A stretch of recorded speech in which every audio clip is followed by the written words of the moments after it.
di mana statement Yesus berkata bahwa Kristen itu selamat. Statementnya Yesus gitu loh, silakan.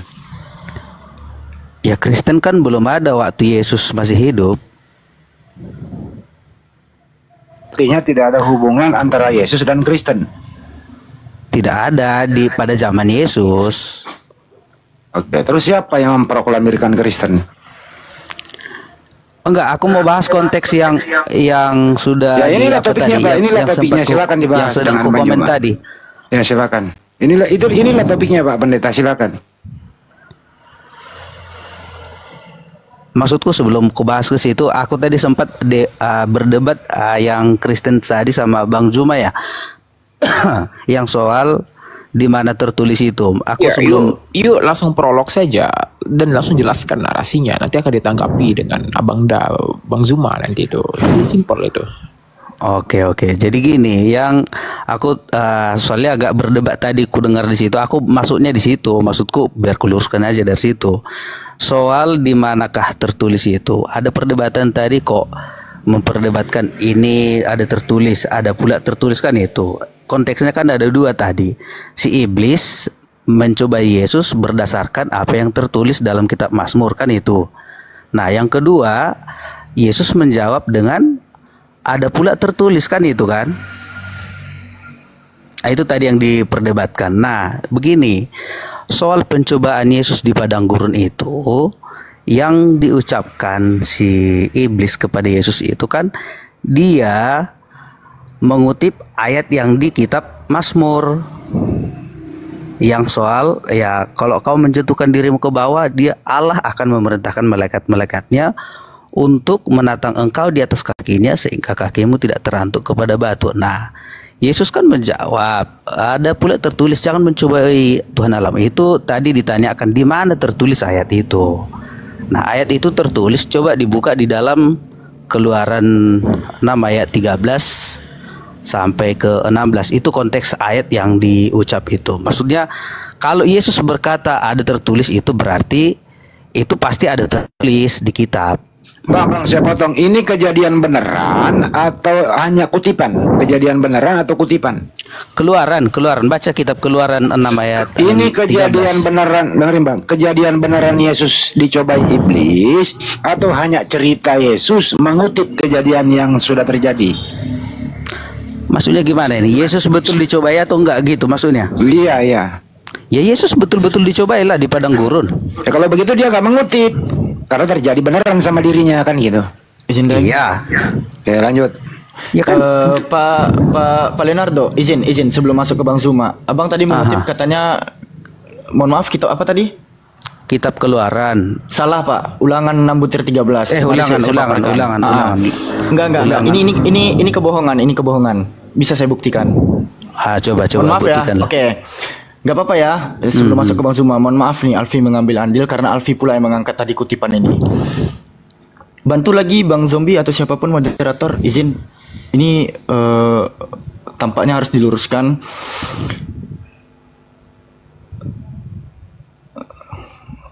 Alfi nice ya, Alfi lagi charger HP nih. Bantu siapapun, boleh. Nah, oke, Alfi to the point aja.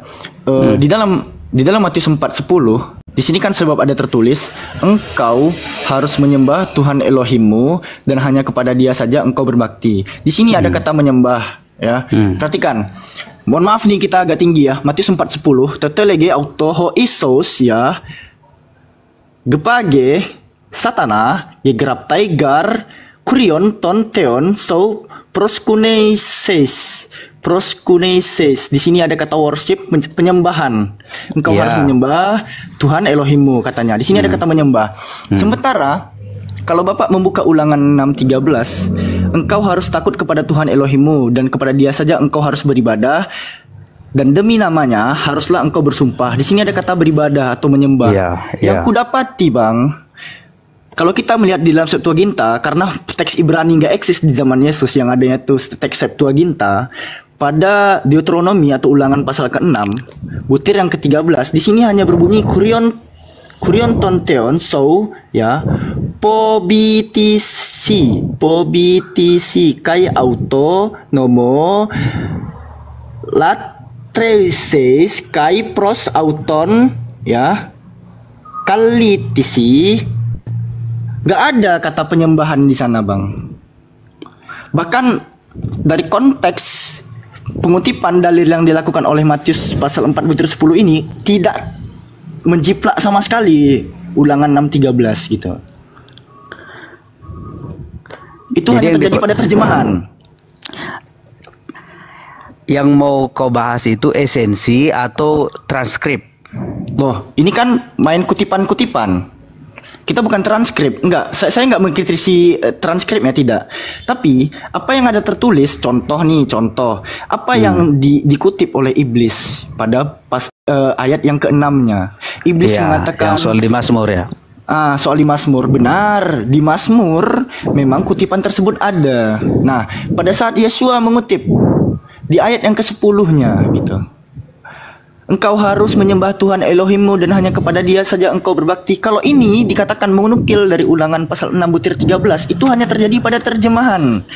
Pada faktanya, apa yang disebut sebagai menyembah atau proskuneis, ya, proskuneises, itu tidak terdapat pada teks Septuaginta yang ada pada Ulangan pasal ke-6 butir ke-13.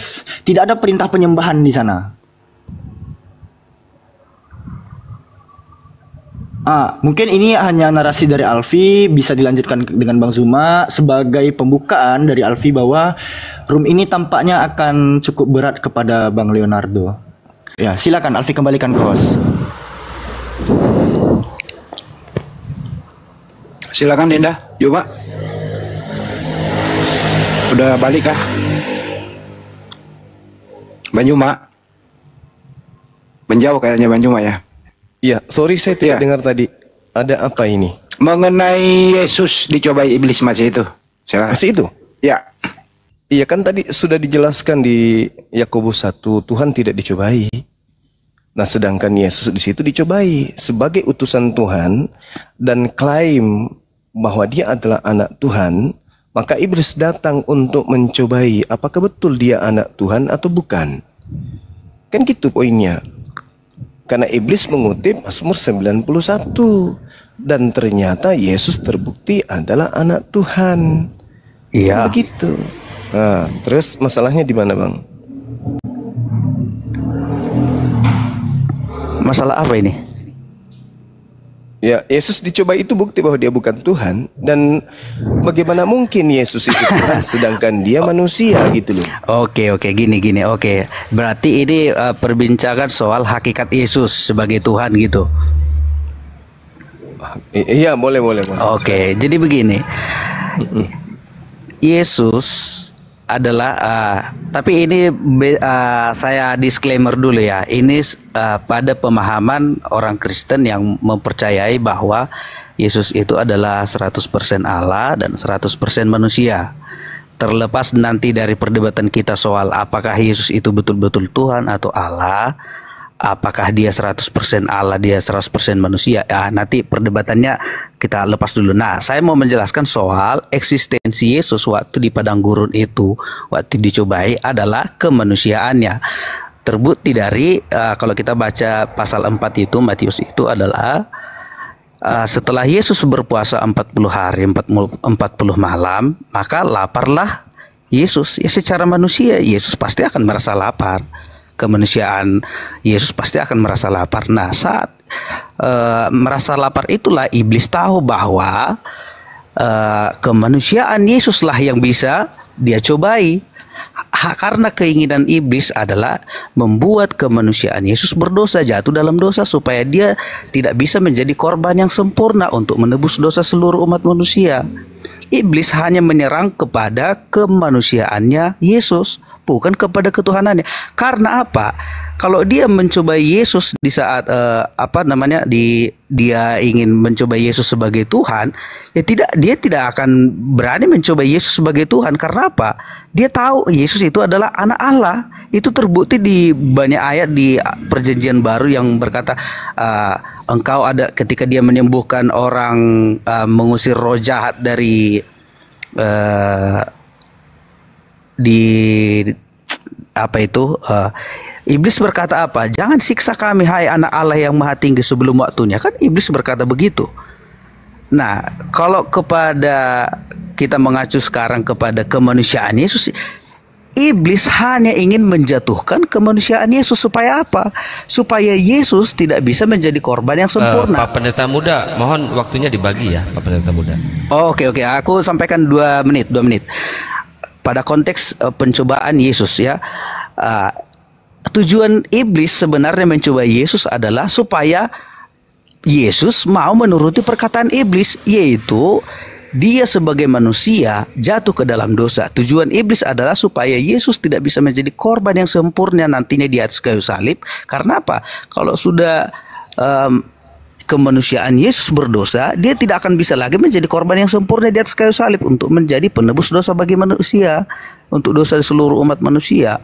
Itu tidak akan bisa, karena korban yang sempurna itu, yang harus disalibkan itu adalah korban yang sempurna, tak bercacat, tak bercela, tak berdosa. Baik. Sama seperti pada waktu perjanjian lama, yaitu ada korban penghapusan dosa harus melalui darah dan nyawa atau seekor domba atau kambing yang tidak bercacat, itu harus diperiksa oleh imam. Ya, baik, jadi kita itu harus sempurna ya, itu rujukannya ya silakan. Baik, silakan Guru Nda ditanggapi. Iya. Jadi Anda mencoba untuk menarasikan sebuah doktrin bahwasanya iblis mencoba Yesus karena pada saat itu Yesus lagi dalam kondisi bukan Tuhan.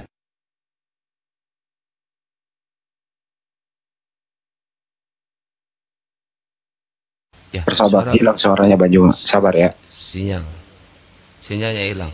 Ya, nggak apa-apa. Layar teman-teman 2K lebih. Kan? Anda mengatakan bahwa iblis itu ingin menggagalkan kemudian penebusan dosa. Padahal itu nggak ada hubungannya. Ya, lagi-lagi doktrin Kristen. Saya maklum, saya berdiskusi dengan orang Kristen. Itu yang kedua. Kemudian yang ketiga, ketika Anda mengatakan supaya Yesus itu kemudian tidak menjadi korban tebusan dosa, maka Yesus harus berdosa. Tapi Anda lupa, di dalam konsep agama Yahudi, Keluaran 23, Keluaran 20 dan seterusnya, Keluaran 23, 20 ini menjelaskan tidak boleh berbohong. Kapan berbohong maka berdosa. Dengan Anda menarasikan kemudian Matius 4, di situ Yesus sudah berdosa karena mengatakan ada tertulis, jangan engkau mencobai Tuhan Elohimmu, sebab kepada dia saja engkau berbakti. Ada tertulis katanya. Dengan tidak adanya tertulis, berarti Yesus telah berdosa karena dia berbohong. Gagal dia menjadi calon penebus karena dia sudah berdusta. Dia sudah ternoda oleh dosa. Gitu saudara, silakan.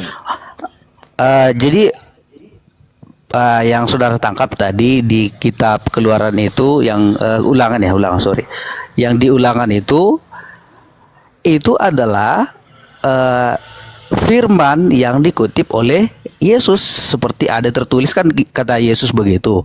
Jadi oke lah, saya saudara bilang tadi doktrin kekristenan. Sebenarnya bukan doktrin kekristenan. Kita mengacu kepada apa yang disampaikan Yesus soal ada tertulis. Itu memang tertulis. Terlepas tadi ada si saudara Alvin ya yang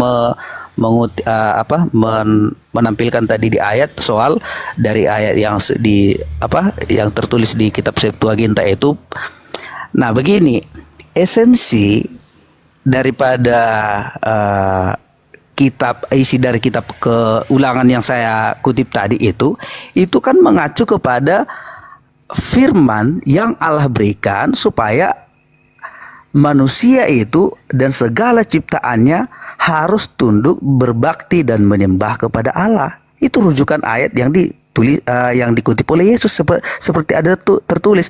Terlepas nanti apakah saya memang belum baca kitab tulisan aslinya, transkrip aslinya yang ditulis di kitab Ulangan itu ditulis dalam bahasa Ibrani atau bahasa Aram atau bahasa apa itu. Saya memang belum melihat transkrip aslinya atau tulisan aslinya.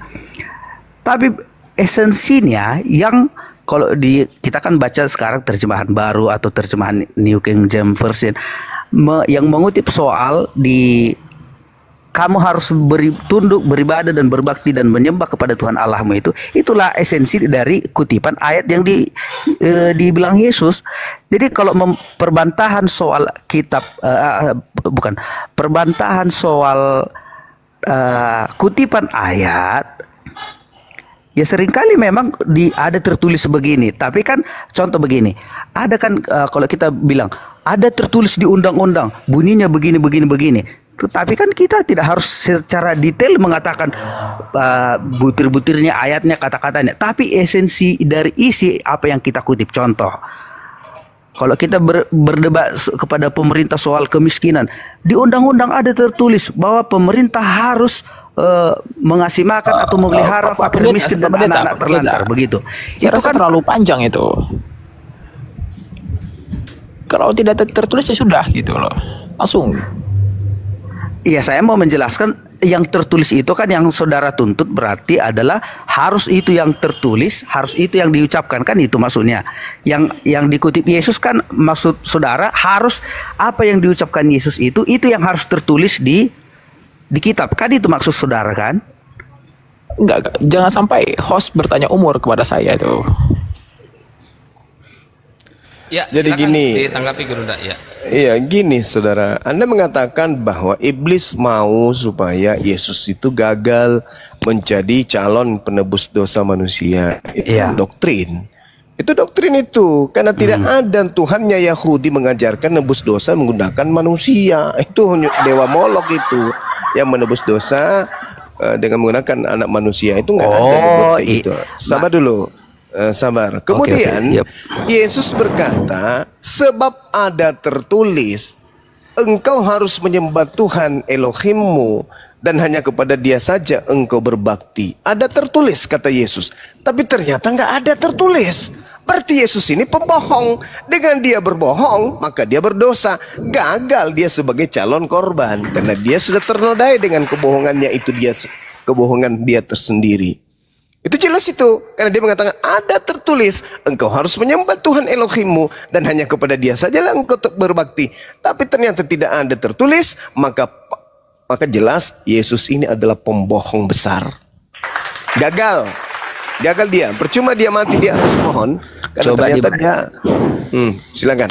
Coba dibaca dalam Ulangan 6 ayat 16. Itu Oke, kita baca Ulangan 6 nomor 16 itu. Apakah betul seperti itu tertulis atau tidak? Karena yang dimaksud dengan Ulangan 6 nomor 16 itu, jangan engkau mencobai Tuhanmu. Itu jelas itu, mencobai Dia di masa. Janganlah engkau mencobai Tuhan Elohimmu. Tapi bukan itu yang Yesus katakan, sebaliknya. Itu di dalam Matius 4 ini tertulisnya itu di data nomor 10. Jangan Anda larinya ke nomor 7. Kalau nomor 7 ada pula yang tertulis, jangan engkau mencobai Tuhan Elohimmu. Ya, betul, itu tertulis. Tetapi Yesus mengatakan, sebab ada tertulis, engkau harus menyembah Tuhan Elohimmu dan hanya kepada Dia sajalah engkau berbakti. Itu tertulis di mana? Anda tidak akan pernah menemukan itu. Kalau yang Anda maksud nomor 7, saya sudah tahu itu. Sebelum saya lahir, saya sudah tahu itu. Tapi yang saya maksud di sini adalah Matius 4 nomor 10-nya itu, Pak. Di situ tidak ada tertulis.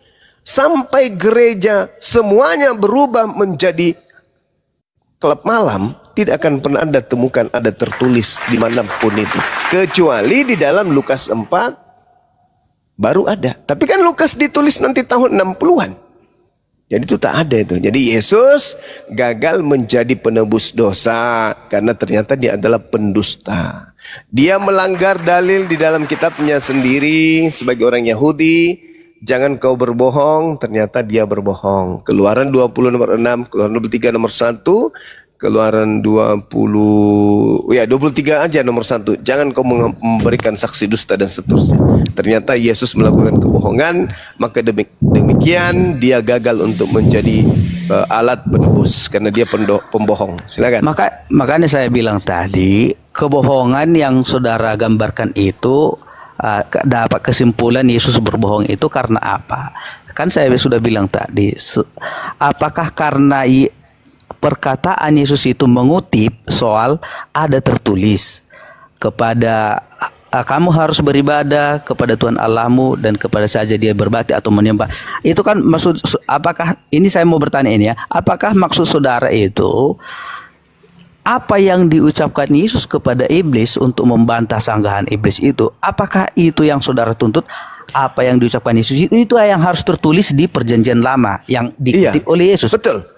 Betul, karena kalau tidak ada tertulis berarti dia pembohong. Kan makanya saya jelaskan tadi, Saudara Juma, ini kalau kita mengutip sesuatu, saya gambarkan untuk memberikan sedikit analogi begini. Kalau kita berdebat kepada pemerintah soal, saya jelaskan tadi soal kemiskinan, kalau kita berdebat ada tertulis di undang-undang pemerintah itu harus memelihara fakir miskin dan anak-anak terlantar. Yang saya ucapkan itu bukan itu sebenarnya yang tertulis di kitab undang-undang. Tapi kalau saya mengutip itu, kalau saya bilang ada tertulis di undang-undang, kan betul ada yang esensinya bahwa pemerintah harus memelihara fakir miskin dan anak-anak terlantar. Itu maksud saya.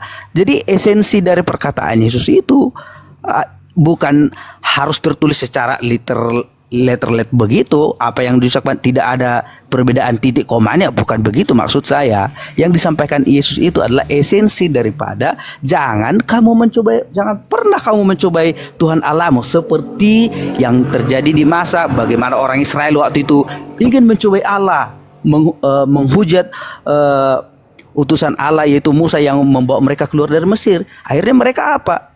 Allah berfirman, bangsa ini keras kepala dan tegar tengkuk dengan cara mencobai aku, sehingga Allah marah dan menurunkan ayat itu, jangan sampai orang Israel itu berdosa. Nah, itu kan ditulis oleh Musa dan itulah yang dikutip oleh Yesus. Perkataan secara letterlet memang tidak tertulis pas seperti yang diucapkan Yesus di Perjanjian Lama, tapi esensinya kan itu. Nah, sekarang ada tertulis atau tidak ada tertulis, Bang? Ya ada tertulis itu. Di mana? Perkataan di ulangan itu. Hanya kepada dia saja engkau harus berbakti, itu tertulis di mana?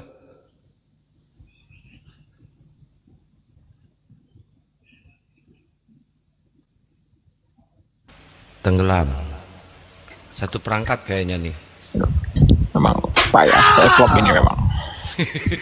Langsung tenggelam. Salah cari lawan nih pendeta muda nih. Bisa dipecat jadi pendeta nih. Ya, Akikian berapa umurnya?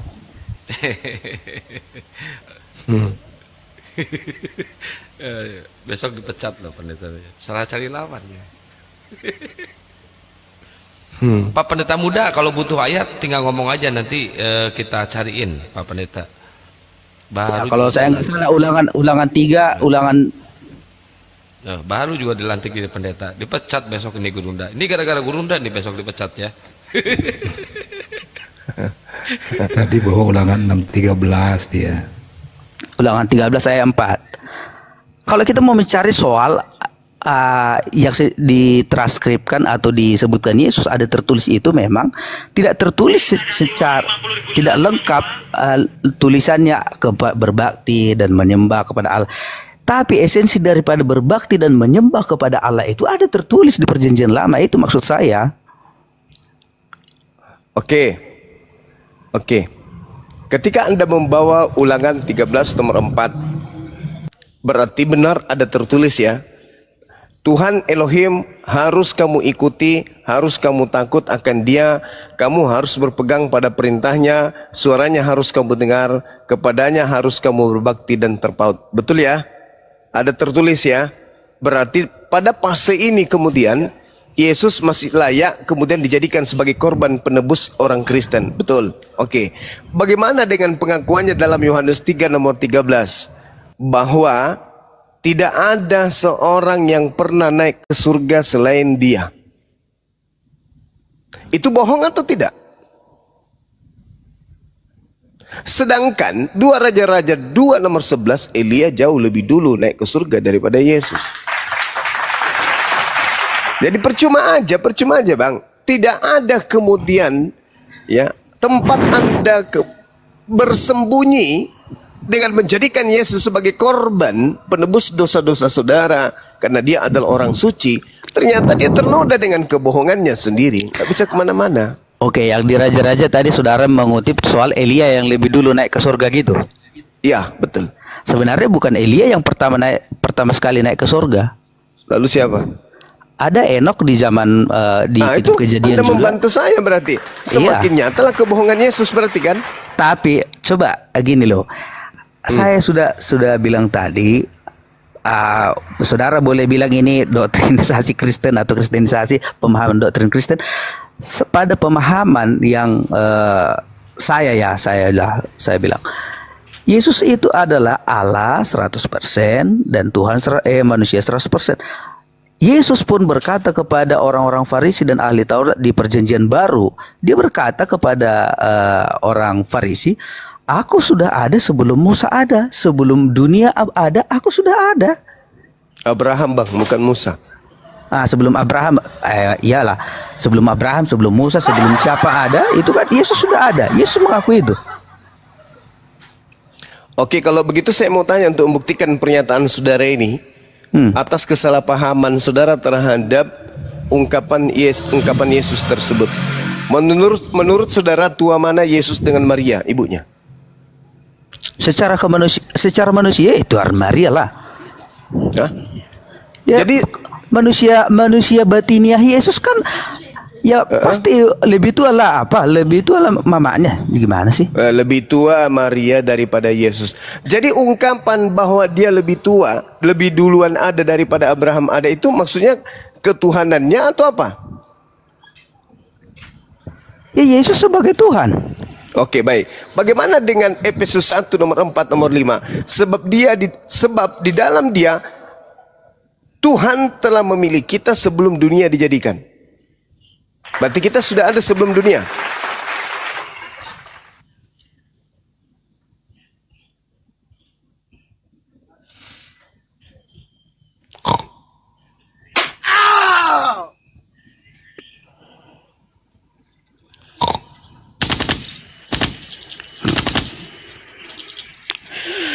Minum kopi lagi.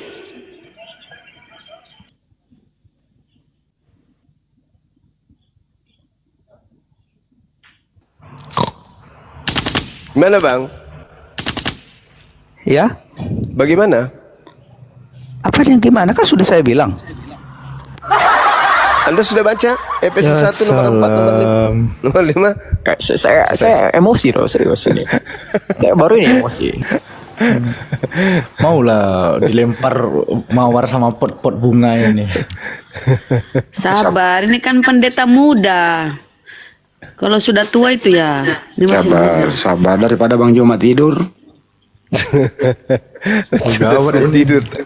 Saya sudah tidur tadi. Cuman karena mendengarkan nama pendeta muda saya bangun kembali. Paulus bangunkan saya tadi barusan. Bangun lu.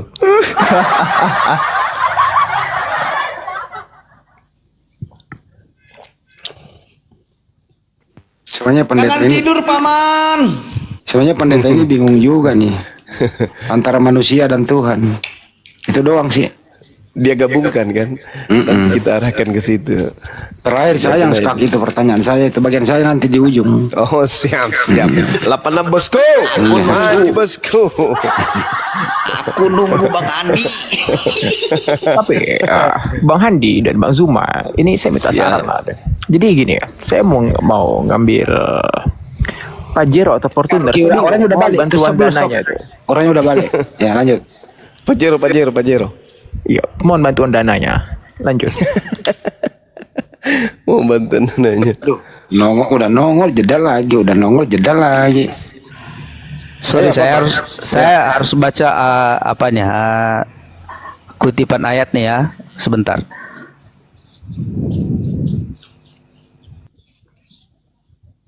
Masa pendeta HP-nya cuma satu? Bunda jangan gitu. Nanti Pak DLP bantuin aja DLP nanti. Minta dibacain Ya apa. udah Alfi bantuin. Kalau aja ada yang apa-apa. bisa apa? Bisa. Nah, Alfi kan tadi open cam tuh.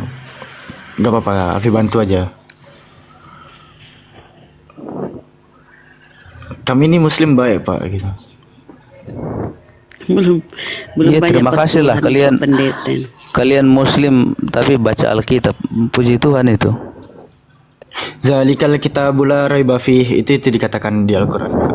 Jadi kalau baca Alkitab kami baca Quran tuh artinya. Oh ya, tidak apa-apa. Tapi Yang penting tidak kalian hina Alkitab itu bukan sebagai kitab suci. Iya, ini kitab sucinya orang Kristen. Iya, Kitab yang maksud dianggap orang suci. Kristen. Ya semoga lah kalian anggap mau buka anggap apa? juga sebagai Mau buka Efesus apa, 1 Bang ayat Leonardo? Efesus 1 ayat 3 dulu, ayat 3 sampai yang kelima coba. Oke, 3. Di sini dikatakan, terpujilah Elohim dan Bapa Tuhan kita Yeshua HaMashiach yang dalam Kristus telah mengadakan kepada kita segala berkat rohani di dalam sorga. Lanjutan 4-nya, sebab di dalam Dia Elohim telah memilih kita sebab dunia dijadikan supaya kita kudus dan tak bercacat di hadapannya. Lalu kelima, dalam kasih Ia telah menentukan kita dari semula oleh Yesus HaMashiach untuk menjadi anak-anaknya sesuai dengan kerelaan kehendaknya. Kehendak Terus? Yesus apa kehendak Elohim? Lanjut. Silakan. Nah, yang ditanyakan Bang Juma tadi kan, saya lupa tadi. Apakah Bang Juma tadi ingin menanyakan berarti kita sudah ada sebelum dunia dijadikan, kan gitu ya Bang Juma ya? Iya, betul. Berdasarkan Ya. Efesus tadi. Nah, begini. Kan Paulus menuliskan surat ini kepada jemaat di Efesus, menjelaskan kepada umat di Efesus bahwa dalam kasih Ia telah menentukan kita, yaitu Paulus dan jemaat yang di Efesus dan kita semua oleh Yesus Kristus untuk menjadi anak-anaknya. Mana ini kok apa ya? Apa itu, Bang? Apa yang Anda ingin jajakan di situ? Oh, Abang masih pakai layarnya ya? Silakan, maaf. Oke. Sesuai dengan kerelaan kehendaknya, Ia menetapkan kita dari semula untuk diangkat menjadi anak-anaknya melalui Kristus Yesus sesuai dengan kesukaan kehendaknya yang dengan kasih-Nya telah mentakdirkan kita untuk menjadi, ini terjemahan apa ini? Terjemahan baru ya? Iya, tahun 74. Bapak pakai yang mana? TB2 ya? Mau TB2? Kalau TB2 ada juga saya. Yang mana? Saya maklumi kok, beda terjemahan, beda isi. Bentar. Cuma anehnya. Ini nggak kebayang gimana jemaahnya ini. Kalau ada lagi bingung, jemaahnya nungguin gitu kan. Aku cari ayatnya dulu gitu. Jemaahnya nunggu gitu. Enggak, kita pakai terjemahan bebas. Mau 74 boleh, tahun 2023 boleh, tahun 54 saya tampilkan juga. Bebas. Saya maklumi kok. Iya. Jadi, oke, saya sampaikan lah isinya. Intinya. Silakan. Begini, itu kan disampaikan oleh Rasul Paulus kepada jemaat di Efesus untuk meyakinkan orang atau jemaat di Efesus soal kita ini adalah umat pilihan yang dipilih dari semula. Nah, begini, saya akan melebar sedikit soal bagaimana manusia itu dipilih Allah dari semula di dalam Kristus Yesus. Itu terkait juga soal bagaimana seseorang bisa percaya kepada Yesus atau mau percaya kepada Yesus. Karena apa? Itu sudah ditentukan dari semula. Contoh begini, kalau saya bilang nanti saudara Bang Juma atau siapa ini, Rocky Gerung atau Kaisar atau semua kita yang ada di forum ini, saudara akan berdebat sama saya. Jadi apakah saya termasuk orang yang dipilih? Ada mungkin nanti pertanyaan begitu. Nah, saya mau jelaskan sebelum saudara menanyakan pertanyaan itu. Ya, betul. Saudara semua dipilih di dalam Kristus Yesus sejak dari semula. Lalu pada faktanya kalaupun saudara tidak menjadi orang Kristen atau tidak menjadi orang yang beriman kepada Yesus Kristus sebagai Tuhan dan Juru Selamat, itu persoalan belakangan. Tetapi di dalam Yesus kita semua sudah dipilih loh. dipilih supaya kita menjadi kudus dan tak bercacat di hadapannya, terlepas dari free will kita, kehendak bebas kita mau percaya atau enggak kepada Yesus sebagai Tuhan. Itu. Udah, Bang Leonardo bisa ditanggapi sama Bang Oke, Zulma? tanggapi Bang. Oh, silakan Abang Dak. Iya, jadi gini saudara. Kata Yesus, aku berkata sesungguhnya sebelum Abraham jadi, aku telah ada. Iya, ketuhanan Coba, dia. itu bukan masalah ketuhanan, itu masalah ajaran. Ajaran Yesus itu sudah ada sebelum Abraham ada, yaitu bahwa Tuhan yang diperkenalkan oleh Yesus itu sudah ada dari sebelumnya. Karena kalau Anda menjadikan itu sebagai landasan bahwa dia itu adalah Tuhan, berarti Salomo dan kita semua ini juga adalah Tuhan. Karena diterangkan di dalam Pengkhotbah 3 nomor 15, yang sekarang ada dulu sudah ada, dan yang akan ada sudah lama ada, dan Allah mencari yang sudah lalu. Itu yang pertama. Yang kedua yang Efesus 1 nomor 4 dan nomor 5 tadi. Yang ketiga, Amsal 8 jelas sekali di situ Salomo berkata, aku ada sebelum langit digariskan. Berarti Yesus tidak ada papanya, dia ada sebelum Abraham. Salomo mengatakan aku ada sebelum langit digariskan. Berarti Salomo lebih hebat. Kalau itu Anda jadikan, tapi apakah orang-orang ini Tuhan? Tidak. Yang dimaksud di sini gimana? Konteksnya kalau saudara Juma bawa ke situ, itu akan kita berdebat nanti soal Trinitas. Kalau ke situ, itu akan maksudnya apa hubungannya? Amsal 8. Aku Ya, ada sebelum langit digariskan. Nah, kalau saya jelaskan nanti pasti saudara akan bilang, loh, bagaimana mungkin Yesus ada padahal dia belum dilahirkan sebagai manusia? Lalu bagaimana Yesus ada sebagai sebelum Abraham ada, sebelum dunia dijadikan? Itu kan ujungnya nanti akan mengarah kepada ketuhanan Yesus yang saudara bantah itu. Ya, kalau itu saya jelaskan nanti kita akan berdebat. Saya harus capek lagi menjelaskan soal Trinitas. Bukan. Anda kan mengatakan bahwa Yesus itu Tuhan. Ya. Dikarenakan dia berkata aku ada sebelum Abraham ada. Lah, Ya. berarti Salomo juga Tuhan. Karena Salomo mengatakan aku ada sebelum langit digariskan. Kan gitu. Iya kan? Salomo berkata, aku ada sebelum langit digariskan.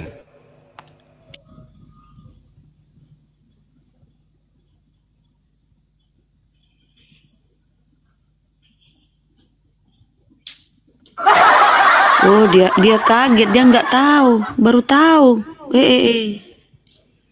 Dipecat besok. Turunkan sedikit ilmunya Paman. Kalaupun dipecat itu memang sudah ditakdirkan berarti sama Yesus itu udah. Baru dilantik jadi pendeta. Sosok nantang debat Guru Najuma. Dipecat besok. Dipecat besok.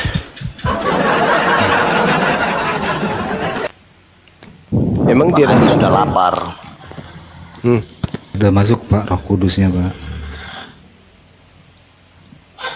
sorry tadi di pengkhotbah mana itu Bang Zuma? Bukan pengkhotbah, Amsal 8. Enggak, kalau dia mau minta bantu buka kan enggak masalah, minta di sini aja. Iya, biar sama-sama kita lihat juga. aja itu. Biar cepat gitu. Iya, biar Alfi bantu bukakan gitu. Tinggal ngomong aja, bisa bantu bukakan. Nah, kami enggak pelit-pelit kok. Kecuali minta sama bom-bom mungkin pelit dia.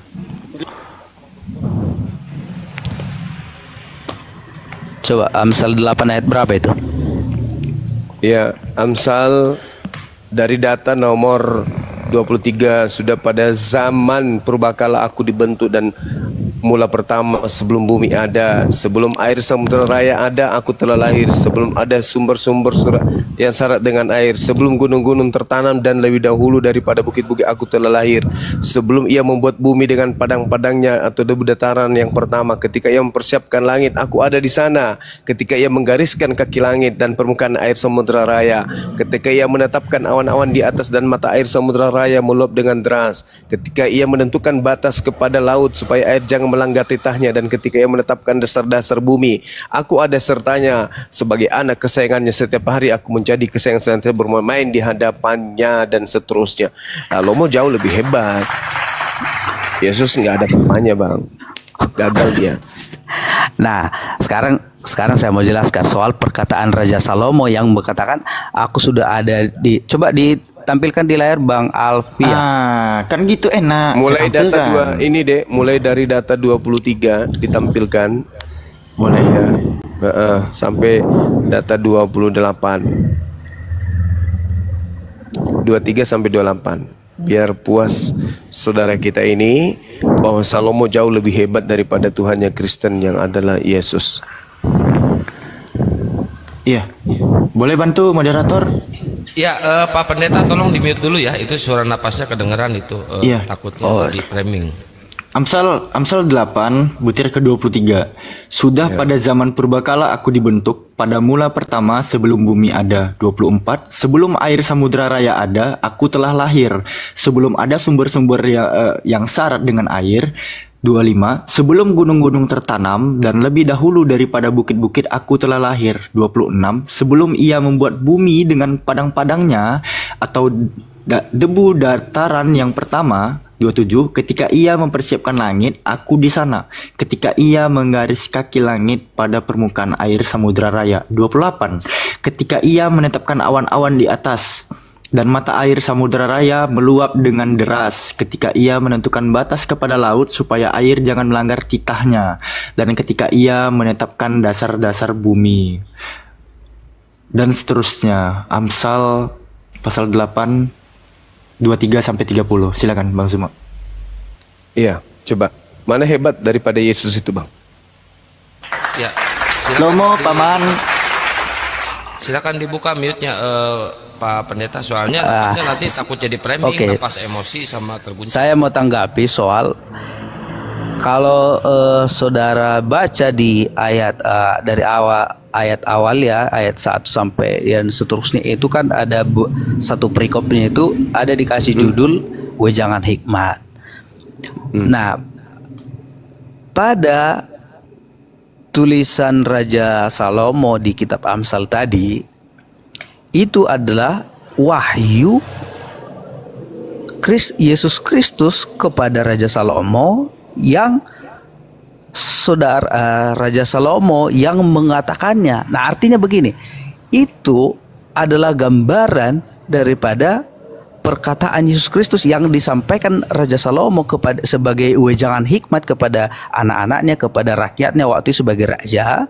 Itu adalah bentuk wahyu, bukan pengalaman Raja Salomo sebagai manusia yang diciptakan lebih dahulu. Bedanya itu dengan Yesus. Kalau Yesus itu dia berbicara kepada orang Farisi, aku ada sebelum itu bukan wahyu, tapi itu adalah firman yang dia alami sebagai Tuhan. Jadi bukan wahyu. Sementara Yesus berkata, firman yang kau dengar dari mulutku itu bukan dari aku, tapi dari Dia yang telah mengutus aku. Aku tidak dapat berkata-kata dari diriku sendiri. Apa yang aku katakan adalah apa yang difirmankan Bapa untuk aku katakan, aku sampaikan. Mana yang betul? Abang bedakan dong. Saat Yesus berbicara kepada orang Farisi, dia kan berbicara sebagai manusia, manusia. Tapi dia sebagai manusia pun menjelaskan. Salomo menjelaskan sebagai manusia lah. Dia kan bukan Tuhan. Iya sama, tapi perkataan Raja Salomo itu adalah wahyu tentang Yesus berkata, aku tidak berkata-kata dari diriku sendiri. Apa yang aku katakan adalah apa yang diperintahkan untuk aku katakan, aku sampaikan. Bedanya di mana? Bedanya adalah Yesus berkata sebagai manusia waktu itu, bukan Salomo. Ya Salomo sebagai manusia, tapi sama kan? Sama. Loh, beda dong. Artinya Yesus waktu berdebat kepada orang Farisi dan ahli-ahli Taurat di Israel waktu itu, menjelaskan kepada ahli-ahli Taurat kepada mereka bahwa Yesus itu sudah ada sebagai Tuhan sebelum dia menjadi manusia. Tidak ada sebagai Tuhan. Jangan Anda tambah-tambahkan. Aku ada sebelum Abraham ada. Bukan berarti dia Tuhan. Kenapa? Karena di dalam Efesus 1 nomor 4 yang dibacakan tadi itu sudah sangat jelas. Kita ada sebelum semuanya ada. Itu sudah jelas itu. Pengkhotbah 15 juga menerangkan, Pengkhotbah 3 nomor 15 juga mengatakan begitu. Yang sekarang ada, dulu sudah ada, dan yang akan ada sudah lama ada. Apa bedanya dengan Yesus? Nanti kalau pembahasannya kalau ada waktu nanti pembahasannya sedalam itu, saya akan buka kalau ada yang bisa mediasi buka ruang berdiskusi soal nanti bagaimana kita akan berbicara soal tafsir juga di sana. Bagaimana mau lebih dalam yang kayak gini aja Anda sudah gagal, Bang? Bukan, karena kalau saya jelaskan di sini nanti akan bisa saudara bilang saya akan berkhotbah menjelaskan soal kalau Yesus itu kan di perjanjian lama. Nanti saudara boleh percaya atau tidak, ini adalah yang mau saya sampaikan. Yesus itu kalau saudara mau tuntut dia sebagai manusianya ada sebelum Abraham ada, Yesus itu bisa, nanti saudara boleh terima dengan akal sehat atau tidak ya. Yesus itu sudah ada sebelum Abraham ada sebagai manusia juga sebenarnya. Tapi direpresentasikan oleh beberapa orang yang tercatat di Alkitab di perjanjian lama sebelum Abraham ada. Makanya ada yang komentar soal kemarin di grup sebelah juga berkomentar soal apakah Yesus betul-betul ada sebagai manusia sebelum Abraham ada? Ada, tapi dalam bentuk representasi yang direpresentasikan oleh orang-orang yang diwahyukan Allah firman kepadanya. Contoh saya sampaikan soal pada doktrin kekristenan, Yesus itu sudah direpresentasikan oleh orang-orang kudus sebelum Abraham. Nanti makanya saya sampaikan kalau kita membahas lebih lanjut nanti ke sana akan sangat panjang. Yang mau kita bahas tadi esensi yang di perjanjian lama, kalaupun terkait kepada perjanjian lama ini, maksud saya itu akan menjadi perdebatannya akan sangat panjang dan penjelasannya sangat panjang sekali.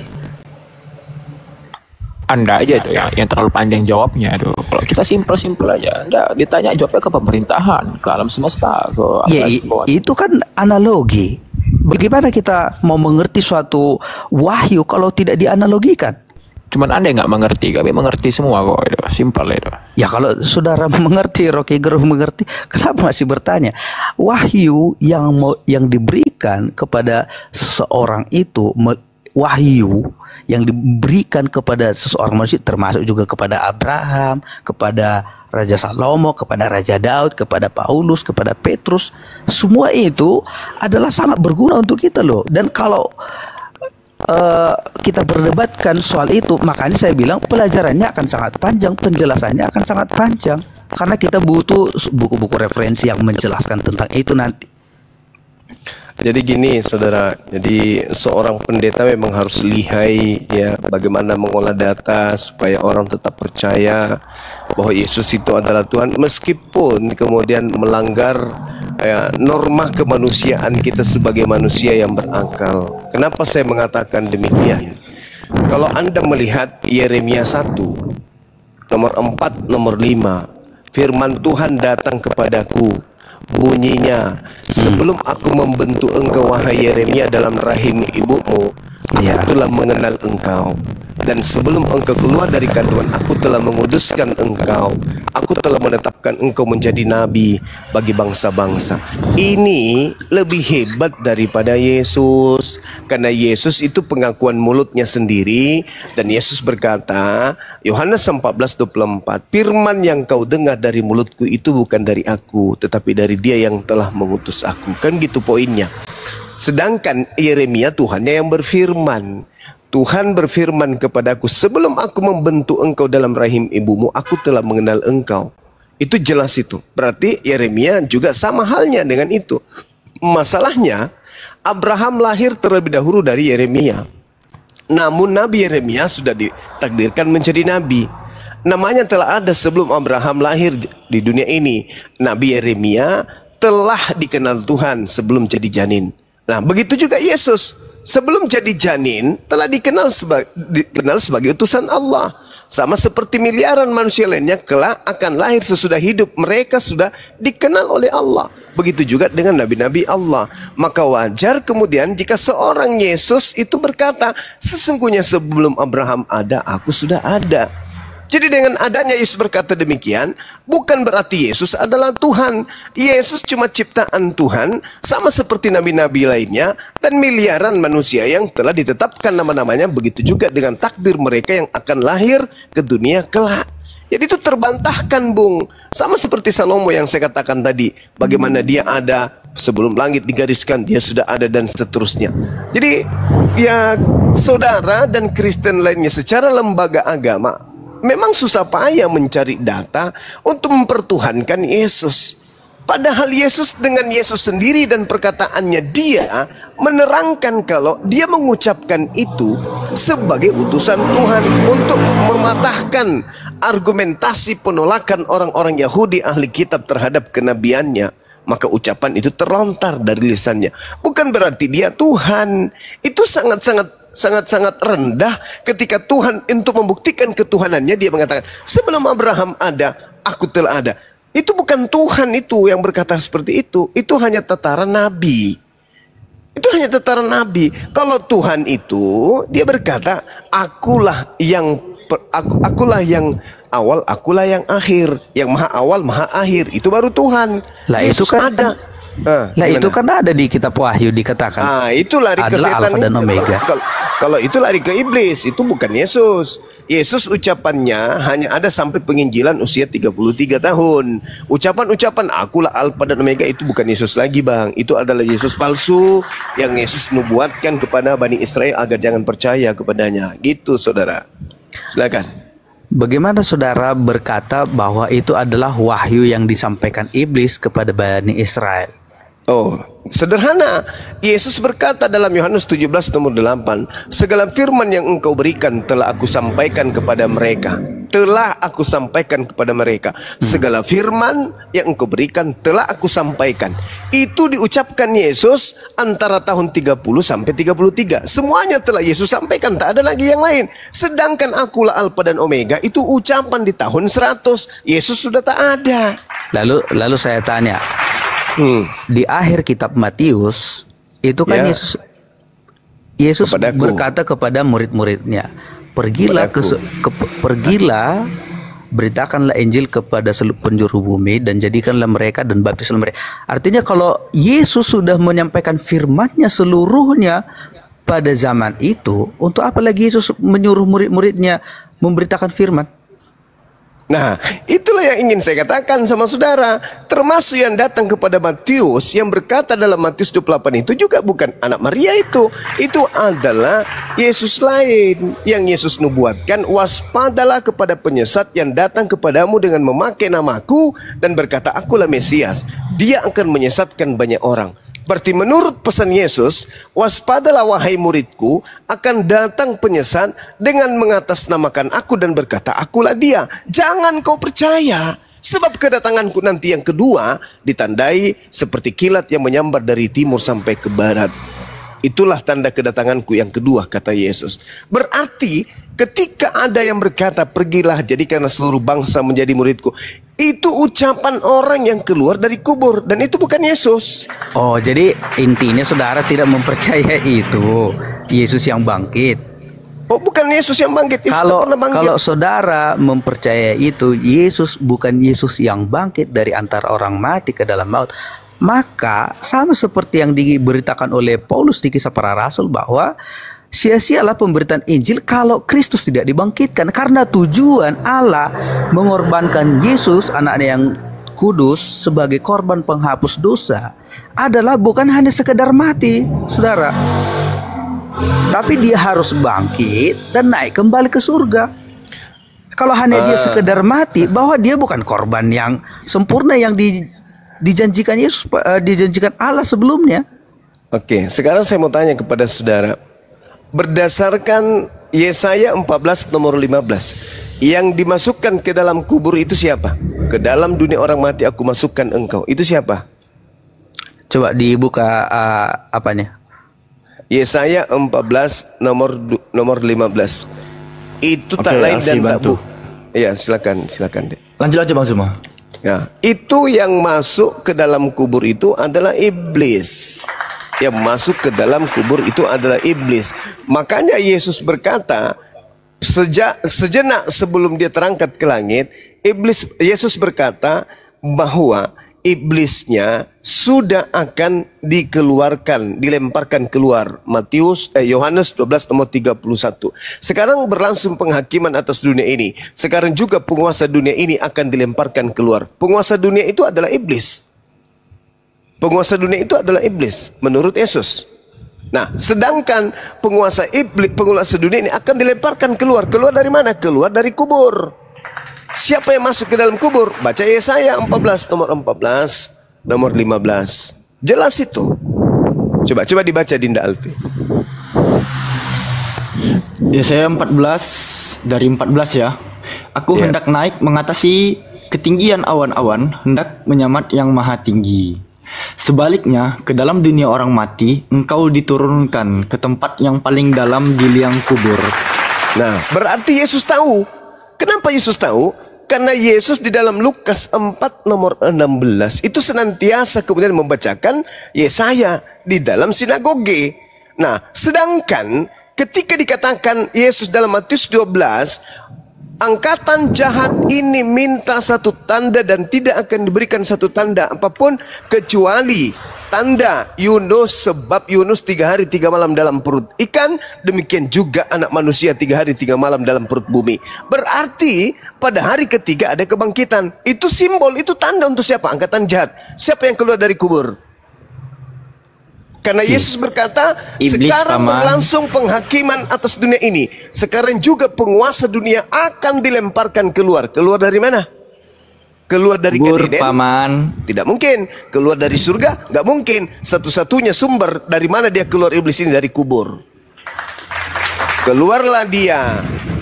Mana mungkin Menyerupai Yesus dan mengaku Yesus. Ingat Bung. Lukas 21 nomor 8. Waspadalah kepada penyesat yang datang kepadamu dengan memakai nama Yesus dan berkata, akulah Yesus. Waktunya sudah dekat, jangan kau percaya. Nah, sekarang saya mau tanya kepada Bang Juma. Siap. Kalau saudara percaya bahwa Yesus berkata, jangan percaya kepada Yesus atau Mesias palsu, sebab aku akan datang.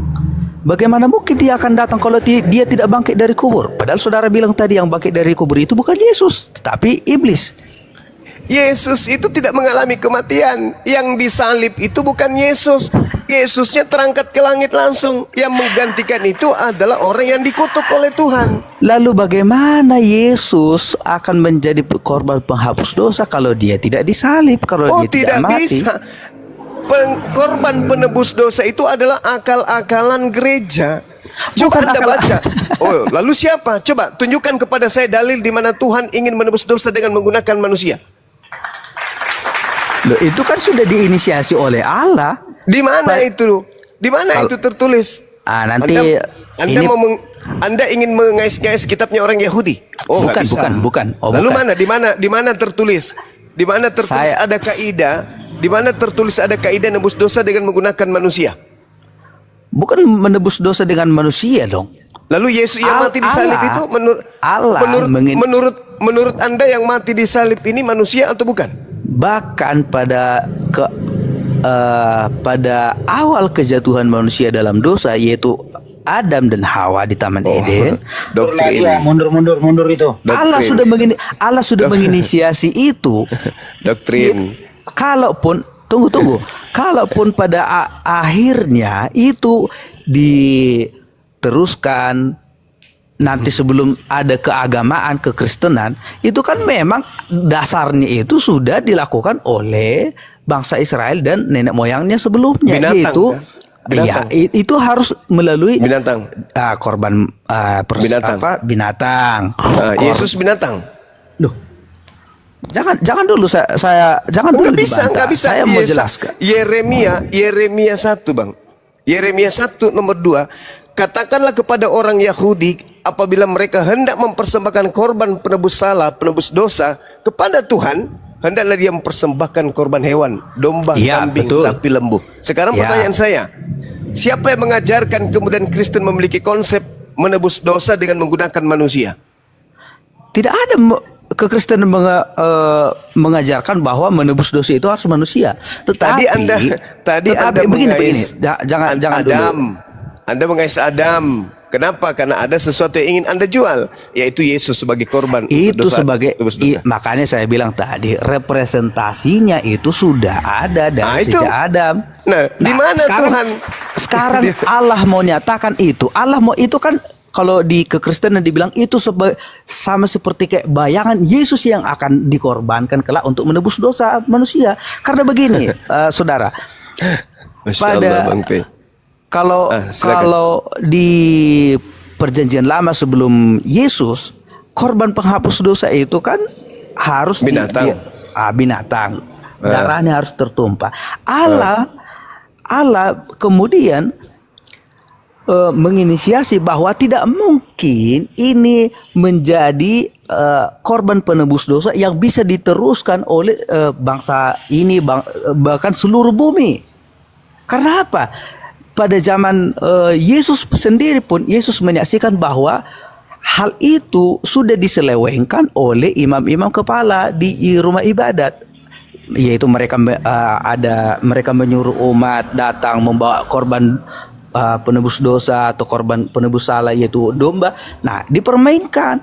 Dan ini makanya saya bilang Yesus harus menjadi korban yang sempurna, menggantikan atau menggenapkan semua korban sembelihan melalui binatang. Korban yang sempurna itu harus manusia yang betul-betul sempurna dan tidak berdosa. Astagfirullahaladzim, ya Allah ya Karim. Saudara, ini Anda mendapatkan ilmu dari mana bahwa korban itu harus manusia sempurna? Setahu saya, berdasarkan Bible, Al-Quran juga demikian, yang senantiasa mempersembahkan manusia untuk jadi penebus salah itu penyembah iblis, bukan penyembah Tuhan. Mana ada nabi-nabi? Nabi-nabi mana yang mengajarkan, Bu? Saya sudah bilang tadi, untuk menggantikan korban persembahan atau korban pemotongan hewan tadi sebagai, karena itu tidak mungkin bisa sempurna bagi Allah. Itu harus korban yang sempurna. Kenapa Anda yang mengatur Tuhan? Tuhan mengatakan, Allah yang berfirman. Di mana? Coba Anda tunjukkan di mana Tuhan berfirman Dia meminta korban manusia untuk nebus dosa manusia. Itu di mana? Kalau ada, kita murtad semua ya di room ini. Iya, di mana? Justru Imamat 18:21. Janganlah kau serahkan seorang anak manusia untuk dipersembahkan kepada dewa Molok. Jangan, supaya jangan engkau melanggar kekudusan nama Tuhanmu. Akulah Tuhan. Jangan kau persembahkan manusia untuk dewa Molok. Perjanjian itu jangan dikomparasikan ke situ, Bang. Oh, nggak bisa. Karena begini. Karena esensi dari yang perjanjian lama itu yang bangsa Israel, bahkan kan ada tertulis itu sampai bangsa Israel pun, bahkan sampai Raja Israel ada yang mempersembahkan anaknya sebagai korban persembahan. Itu karena apa? Ketidaktahuan mereka atau ketakutan mereka kepada gini aja saudara, daripada kita jadi pembual, tolong Anda tunjukkan di mana Tuhan memerintahkan mempersembahkan manusia suci sebagai penebus dosa. Itu aja dulu. Bukan mempersembahkan manusia sebagai penebus dosa. Lah tadi Anda mengatakan harus. Harus. Begini loh. Makanya saya jelaskan tadi, kalau nanti saudara bilang lagi ini doktrin. Ya, kami tidak ada dalil berarti doktrin. Ini loh. Apa, Bang? Karena sudah saya bilang tadi. Begini, Yesus menganggap orang-orang yang ingin membunuhnya itu sebagai anak setan, anak iblis, atau anak Tuhan. Itu dulu poinnya. Itu dulu. Kalau Tuhan menginginkan pembunuhan terhadap Yesus, berarti orang-orang yang mau membunuh Yesus adalah anak-anak Tuhan. Nah, sekarang permasalahannya adalah, kalau ternyata Tuhan tidak menginginkan pembunuhan terhadap Yesus, Berarti yang membunuh Yesus dan yang mengimani pembunuhan itu sebagai jalan keselamatan adalah anak-anak setan. Tolong. Sekarang Anda jelaskan kepada saya, apakah orang-orang yang ingin membunuh Yesus ini oleh Yesus disebut sebagai anak-anak Tuhan atau anak-anak iblis? Silakan. Tunggu. Yesus sudah pernah katakan itu, bahwa anak manusia memang akan mati dan terbunuh dan tergantung di atas kayu salib. Anak manusia, penggantinya juga anak manusia, bukan sama anak kucing. Seperti yang direpresentasikan di Perjanjian Lama. Tapi Yesus berkata apa? Tetapi celakalah manusia yang menyerahkan, Tapi celakalah manusia yang menyerahkan, sekiranya bisa dia nggak usah dilahirkan. Artinya apa? Ini pembunuhan terhadap Yesus disukai Tuhan atau tidak? Tidak, Paman. Nah, tidak. Sekarang permasalahannya adalah, menurut Yesus, ketika datang orang-orang yang ingin membunuhnya, orang-orang yang ingin membunuhnya ini dilabeli oleh Yesus sebagai anak-anak Tuhan atau anak-anak iblis. Sekarang saya sampaikan gini, saudara mungkin bilang ini doktrin ya. Begini loh. Kalau tidak ada dalil doktrin. Seseorang manusia yang berdosa, saya mau gambarkan ini supaya jelas. Seorang manusia yang berdosa kepada Allah, harusnya kan dia akan mati oleh dosanya, kan gitu. Itu dulu awalnya. Manusia yang berdosa harus mati menanggung darahnya sendiri. Itu tidak ada itu. Makanya di Perjanjian Lama Allah tidak ingin manusia itu mati seperti itu. Tapi makanya saya bilang tadi, Allah menginisiasi bahwa manusia itu tidak akan mungkin sanggup atau tidak akan mungkin menjadi korban yang sempurna untuk menghapus dosanya sendiri. Loh, Tuhan hanya butuh kita bertaubat kok.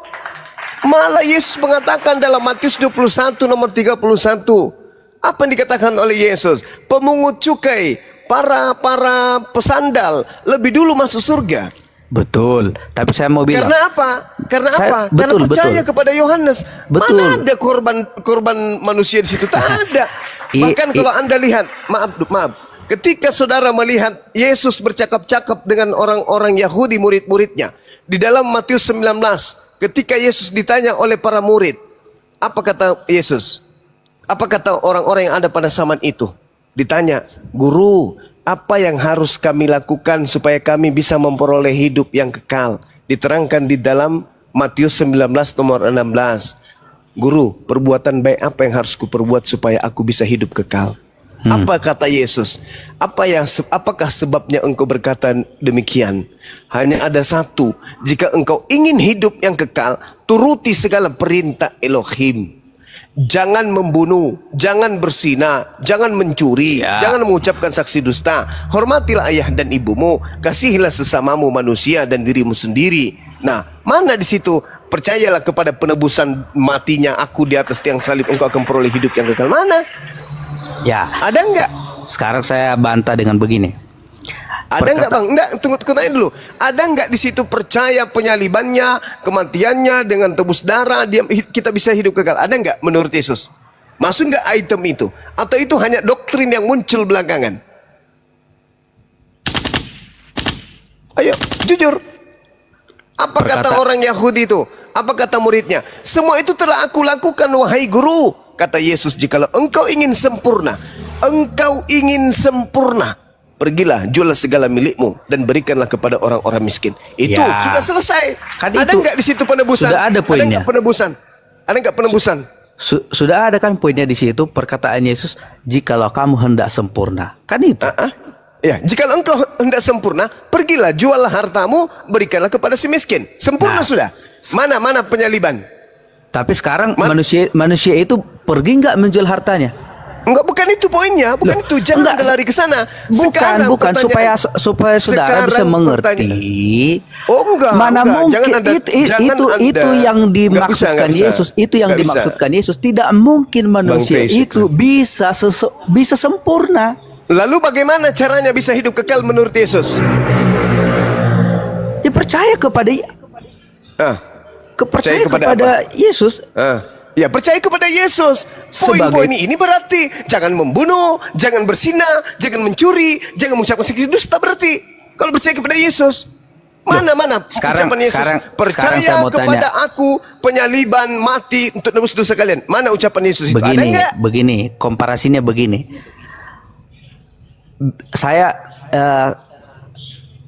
Saya mendeskripsikan saudara sebagai orang Yahudi yang paham hukum Taurat, betul. Tapi begini, mungkin nggak saudara bisa melakukan hukum Taurat secara sempurna? Saudara, Yaitu tidak berzina, tidak membunuh, tidak bersaksi dusta, tidak berpikiran kotor. Bisa nggak? Kalaupun melanggar, apa solusinya dari Tuhan? Upah melanggar itu adalah tertulis dalam kitab Roma, upah dosa itu adalah maut, kematian. Tidak ada. Sekarang permasalahannya, kata Yesus apa? Upah dari apa? Suaranya hilang, Gurunda. Ya, di tap-tap layar teman-teman, mungkin sinyal dari Gurunda ini ya hilang suaranya ya. Iya ya, di tap-tap semua ya, di bawah tuh. Di follow-follow juga. Buat Pak Pendeta, lanjut Gurunda. Hilang tadi suaranya Gurunda. Apa yang kita harus lakukan menurut Yesus ketika kita jatuh ke dalam dosa? Apa yang harus kita lakukan menurut Yesus?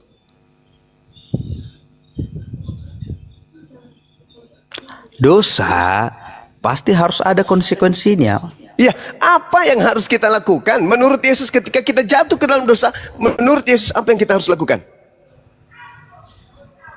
Mengakui dosa. Lalu bertobat. Bertobat. Nah, tapi ingat, ingat. Terhapus enggak dosa kita ketika kita bertobat? Oh, jangan begitu konteksnya dong. Loh. Pertanyaan saya, begini. Terhapus tidak dosa kita ketika kita bertobat kepada Tuhan? Terhapus.